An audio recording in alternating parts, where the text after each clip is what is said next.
बिस्मिल्लाहिर्रहमानिर्रहीम, अस्सलाम वालेकुम। Welcome to my YouTube channel. Dear viewers, आज का टॉपिक स्पेशली हमारा कोरोना के बारे में है कि अगर खुदा न ख्वास्ता किसी को कोरोना हो चुका हो तो उसके बाद हमें घर पे रह के क्या करना होगा। तो चले बढ़ते हैं और मैं आपको बताता हूँ कि सबसे पहले अगर खुदा न ख्वास्ता आपको कोरोना हो चुका हो तो आपने घर पे ही रहना है। आपने स्कूल नहीं जाना है अगर आप स्टूडेंट हो। अगर आप ऑफिस में काम कर रहे हो तो आपने ऑफिस में नहीं जाना है और सिर्फ घर पे रहना है। इस दौरान आपने पब्लिक ट्रांसपोर्ट यूज़ नहीं करनी, आपने टैक्सीज़ यूज़ नहीं करनी और साथ में आप किसी भी पब्लिक प्लेस जाने से गुरेज करें। Point number 2, monitor your symptoms. आपने कोरोना के सिम्टम्स को घर पे ही मॉनिटर करना है और देखना है कि आपको किस तरह के सिम्टम्स आ रहे हैं। इमरजेंसी की सूरत में आप हेल्पलाइन पर कॉल कर सकते हैं।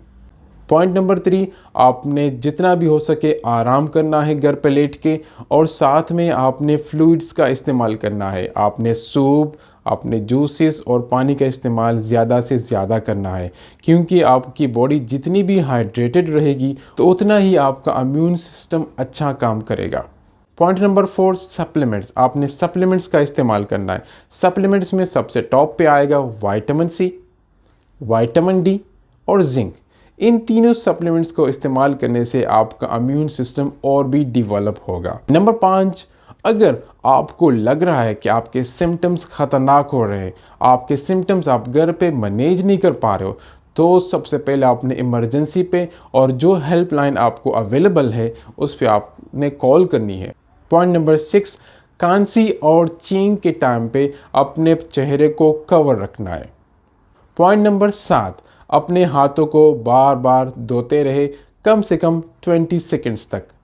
पॉइंट नंबर 8, जब आप घर पे रह रहे हो तो आप ख्याल रखिए कि आप एक महसूस कमरे में रह रहे हो और आप दूसरों से बिल्कुल अलग थलग हो। पॉइंट नंबर 9, कि आपके जो आइटम्स है वो कोशिश करनी चाहिए कि वो दूसरा बंदा घर पे इस्तेमाल ना करे। थैंक यू सो मच मेरे साथ रहने का। आप लोगों से रिक्वेस्ट है कि मेरा चैनल लाइक सब्सक्राइब कीजिए, बेल नोटिफिकेशन को प्रेस कीजिए। तब तक अपना ख्याल रखें। Thank you so much. अल्लाह हाफिज़।